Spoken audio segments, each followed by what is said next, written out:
अस्सलामुअलैकुम दोस्तों, मेरा नाम है शारिब खान। ईरान, इजराइल और यमन से संबंधित कुछ नई जानकारी लेकर आज यानी 3 जुलाई सन 2025 को एक बार फिर से आपके सामने हाजिर हूं। आप लोग जानते हैं कि कल ही के दिन में यमन की तरफ से इजराइल के 3 शहरों पर बैलिस्टिक मिसाइलें दागी गई हैं। और ये बैलिस्टिक मिसाइलें क्या यमन ने ईरान के कहने पर दागी हैं? अगर हाँ, तो उसके पीछे का कारण क्या है और इजराइल, अमेरिका यमन के खिलाफ क्या कार्रवाई करने वाला है, इस वीडियो के अंदर बारीकी से आपको बताऊंगा। लेकिन उससे पहले मैं आपको बता दूं कि इजराइल और ईरान के बीच में जो सीज फायर हुआ है, यानी जो जंग रुकी हुई है, उसके बावजूद भी ईरानी समंदर के अंदर ईरानी जंगी बेड़े हर वक्त गश्त लगा रहे हैं। ईरानी सेना IRGC अभी तक उसी मोड में है कि जिस मोड में वो जंग के वक्त नजर आ रही थी। ये सारी गतिविधियां ये दिखाती हैं कि अभी भी ईरान और इजराइल के बीच में कुछ भी हो सकता है किसी भी समय। आज की ताजा खबर मैं आपको बताऊं कि पारस की खाड़ी से लेकर ईरान की टेरिटरी के अंदर, यानी कि ईरान में जो समुद्री क्षेत्र है ईरान के अधिकार में, वहां पर ईरान के जंगी बेड़े गश्त लगा रहे हैं और हर पल इस मुस्तैदी के साथ काम कर रहे हैं कि अगर इजराइल की तरफ से कोई भी हमला होता है तो ईरान पुरजोर तरीके से उसका ऑन द स्पॉट जवाब दे सके। तो आपको बता दूं कि ईरान और इजराइल की भले ही जंग रुक गई है, लेकिन मामला अभी भी गरमाया हुआ है। इसी के साथ साथ यमन के हूती लड़ाकों ने कल इजराइल के 3 शहरों को निशाना बनाया बैलिस्टिक मिसाइल दागकर। इजराइल का दावा है कि हमने यमन की मिसाइलों को इंटरसेप्ट कर लिया अधिकतर को, लेकिन जिस तरह के फुटेज वहां से निकल के आए हैं और यमनी मीडिया के अंदर चल रहा है, उसको देखते हुए ये अंदाजा लगाया जा सकता है कि इजराइल के अंदर यमन के हमले में नुकसान हुआ है। अब इसके आगे की रिपोर्ट हमारे भाई अशोक कुमार पांडे आपको इस वीडियो के अंदर दिखाएंगे। अशोक कुमार पांडे की रिपोर्ट आप और हम मिलकर देखते हैं, बहुत अहम जानकारी है। तो चलिए शुरू करते हैं वीडियो। नमस्कार, मैं अशोक कुमार पांडे और स्वागत है आपका TCH पर। अमेरिका में ट्रंप जो कुछ कर रहा है उसको देखकर यह लगता है कि अमेरिकियों ने वास्तव में एक पागल को अपना राष्ट्रपति बना लिया है। मस्क के साथ उसका जो विवाद चल रहा है वो जानते ही हैं आप। मस्क को वो धमकी दे रहा है कि दक्षिण अफ्रीका भेज दिया जाएगा, और इधर जोहरान मामदानी के पीछे पड़ा हुआ है। मामदानी फाइनली डेमोक्रेटिक जो उनकी प्राइमरी है उसको जीत चुके हैं 56% वोट्स के साथ। मामदानी डेमोक्रेटिक प्राइमरी जीतकर डेमोक्रेटिक पार्टी के अधिकृत उम्मीदवार बन गए हैं, और नवंबर में जो चुनाव होगा उसमें वो सीधी टक्कर देंगे रिपब्लिकन पार्टी को। और साथ में जो अभी मेयर हैं एरिक एडम्स, जो डेमोक्रेटिक पार्टी के ही थे लेकिन अब इंडिपेंडेंट लड़ रहे हैं, उनको सीधी टक्कर देंगे। और ट्रंप इसको लेकर बौखलाया हुआ है। पहले तो मामदानी को लेकर तमाम सारे तमाशे करने की कोशिश की गई। एक वीडियो वायरल हुआ जिसमें मामदानी हाथ से खाना खा रहे थे। बिरयानी थी शायद जो हाथ से खा रहे थे। मुझे किस्सा याद आया कि जिन्ना साहब गए हुए थे कश्मीर में उनको बिरयानी परोसी गई और उन्होंने चम्मच की मांग कर दी, तो वहां पर मजाक उड़ गया क्योंकि बिरयानी हाथ से ही खाई जाती है, चम्मच से नहीं खाई जाती है। इसको लेकर वहां पर तमाशा होने लगा कि अरे ये तो हाथ से खाता है, ये एशियाई है, अफ्रीकन है, फला है, ढिमका है, कल्चर नहीं है, ये वो, जैसे सारा कल्चर जो है वो हाथ से खाने और चम्मच से खाने में ही चलता हो। चम्मच से खाना खाने वाला, कांटे से खाना खाने वाला बहुत बड़ा आदमी हो, और हाथ से खाना खाने वाले ना हो। भाई, दुनिया में हर तरह के लोग हैं और हर कल्चर की अपनी खूबी है। एक हिंदुस्तानी या पाकिस्तानी या एशिया का आदमी या अफ्रीका का आदमी खाना खाने से पहले अपना हाथ धुलता है और हाथ से ही खाना खाता है। मैं अपनी बात कर दूं, दुनिया थोड़ी बहुत मैंने भी घूमी है, लेकिन मुझसे तो कांटे चम्मच से खाना नहीं खाया जाता है।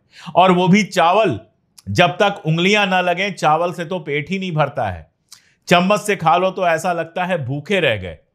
तो ठीक है, हमारी अपनी प्रैक्टिस है, हमारे हाथ साफ होते हैं और हमारी उंगलियों से सिर्फ और सिर्फ हम खाते हैं।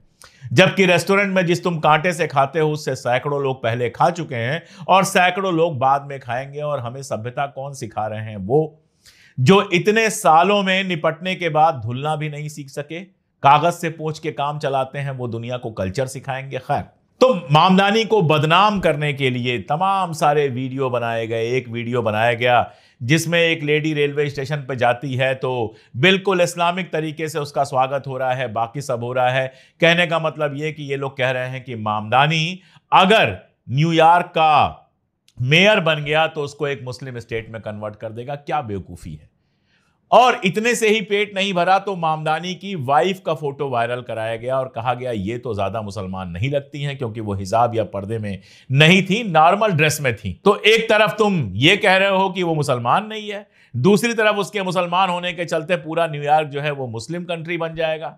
ये सारा तमाशा इस्लामोफोबिया तो है ही। असल कारण है कि मामदानी लगातार फलस्तीन के समर्थन में और इजराइल के मुखालिफ होकर बात कर रहा है। ट्रंप क्या धमकी दे रहे हैं? ट्रंप ये कह रहे हैं कि अगर आईसीई के रूल्स को वो नहीं मानेंगे, यानी जो लोगों को बाहर निकाला जा रहा है, जो इमिग्रेंट्स हैं उनको लगातार बाहर निकाला जा रहा है, उस रूल को नहीं मानेंगे, लोगों को गिरफ्तार करने से रोकेंगे, तो हमको उनको गिरफ्तार करना पड़ेगा, मामदानी को गिरफ्तार करेंगे। और यह भी कहा कि उनको डिपोर्ट भी किया जा सकता है, उनसे उनकी नागरिकता छीनी भी जा सकती है। 7 साल की उम्र में मामदानी अमेरिका में आ गए थे। 2018 में उनको अमेरिका की नागरिकता मिल गई थी और अब यह कह रहे हैं कि उसकी नागरिकता को ये लोग छीन लेंगे। क्यों कह रहे हैं? सिर्फ इसलिए कि वो बाकी नेताओं की तरह इजराइल की चमचागिरी नहीं कर सकता है। अमेरिका में एक अनरिटन रूल बन गया है। मागा कहते हैं ये मेक अमेरिका ग्रेट अगेन, लेकिन असल में ये मेक इजराइल ग्रेट है। अगेन का तो क्या है, 70 साल पुराना जो मुल्क है जिसका कोई इतिहास नहीं है, उसको अगेन तो क्या करेंगे, लेकिन सारा कुछ सिर्फ और सिर्फ इजराइल को खुश करने के लिए किया जाता है। जो लोग मेरे चैनल को रेगुलर देखते हैं, खास तौर पर मिडिल ईस्ट पे मेरा जो कवरेज है उसको जिन्होंने लगातार देखा है, वो जानते हैं कि आईपैक के बारे में मैं काफी बता चुका हूं। आईपैक एक संस्था है ज़ायनिस्ट यहूदियों की, जो अमेरिका में तो काम करती है लेकिन इजराइल के हित के लिए काम करती है। जितने भी आपको अमेरिका के बड़े बड़े नेता मिलेंगे, चाहे वो ट्रंप खुद हो, चाहे बाइडेन हो, चाहे कमला हैरिस हो, चाहे डेमोक्रेटिक पार्टी के हो, चाहे रिपब्लिकन पार्टी के हो, जितने भी नेता आपको मिलेंगे उनका जब रिकॉर्ड आप खंगालेंगे तो पता चलेगा कि आईपैक ने उनको मिलियंस ऑफ डॉलर्स दिए हैं चुनाव लड़ने के लिए।